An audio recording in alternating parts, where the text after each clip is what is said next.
So அனைவருக்கும் வணக்கம். ஒவ்வொரு வருடமும் ஏப்ரல் 11ஆம் தேதி வந்து சேஃப் மதர்ஹுட் டே அதை அனுசரிச்சுட்டு வரோம்.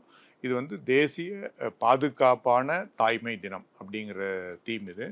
இதனோட அவசியம் என்னென்னா, இதனை பற்றின விழிப்புணர்வு நம்ம தொடர்ந்து அதிகரிச்சிருக்கும்போது ஒரு பாதுகாப்பான தாய்மை, எந்தவித மரணங்களோ இழப்புகளோ இல்லாத ஒரு தாய்மை ஏற்படுத்தணும். அது மாதிரி ஒரு சைல்டு பர்த்தில் ஒரு சேஃபான ப்ரெக்னென்சியும் இல்லை டெலிவரியும் பர்த்தும் இருக்கணுன்றது தான் இதனோட கோல்.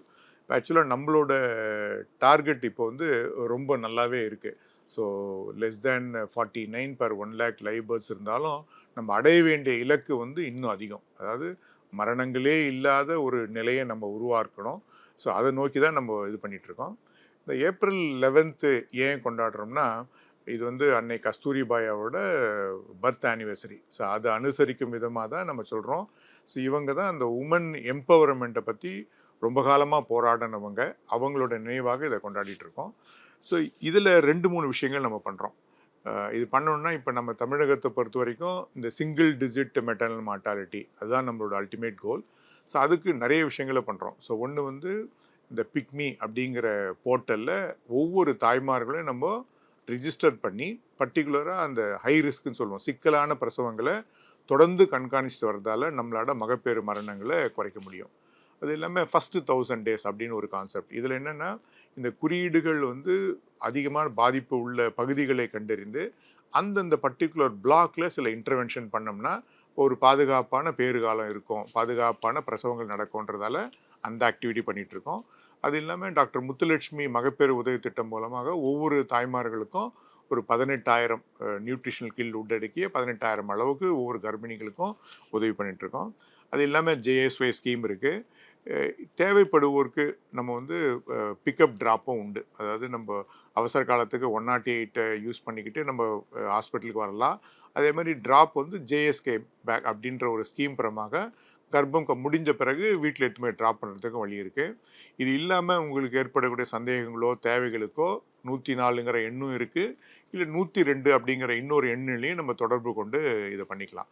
ஸோ என்னோட கோலு என்னென்னா, இது வந்து ஒரு பில்லர்ஸ்ன்னு சொல்லுவோம். இந்த பில்லர்ஸ் வந்து ஒரு antenatal care, safe delivery, postnatal care, family planning, ஒரு இன்ஃபெக்ஷன் இல்லாத ஒரு சூழ்நிலை, இதெல்லாம் வரணும். ஸோ இது முழுமையாக இருக்குது, நல்லா இருக்குது. பட் இதை இன்னும் நம்ம கூடுதலாக பண்ணணும்னா 2-3 இடத்துல நம்ம இதை இம்பவர் பண்ணணும். ஸோ ஃபஸ்ட்டு வந்து இந்த மெட்டர்னல் கேர் வந்து நம்ம ஒரு இன்வெஸ்ட்மெண்ட். இது வந்து வருங்கால சந்ததியினருக்காக நம்மளோட முதலீடை தான் நம்ம நினைக்கணும். ஸோ இதில் நம்ம இன்வெஸ்ட் பண்ண தான் அடுத்த ஜெனரேஷன் நல்லாயிருக்கும். செகண்ட் வந்து எம்பவரிங் த ஃபேமிலிஸ். ஒவ்வொரு குடும்பத்துலேயும் இதுக்கு உண்டான அதிகாரத்தை கொடுக்கணும். ஒவ்வொரு குடும்ப நபர்களும் இந்த மாதிரி தாய்மை காலத்தில் நம்ம வந்து அவங்களுக்கு உண்டான நியூட்ரிஷன் கிடைக்குதா, அவங்களுக்கு உண்டான சர்வீஸ் கிடைக்குதா, அவங்களுக்கு போதுமான ஒரு பாதுகாப்பான உணர்வை ஏற்படுத்துகிறோமா அப்படிங்கிறது எல்லாரையும் கொண்டு வைக்கணும். அதுக்கப்புறம் வந்து ஈக்விட்டி அப்படின்னு சொல்லுவோம். அதாவது no mother should left over.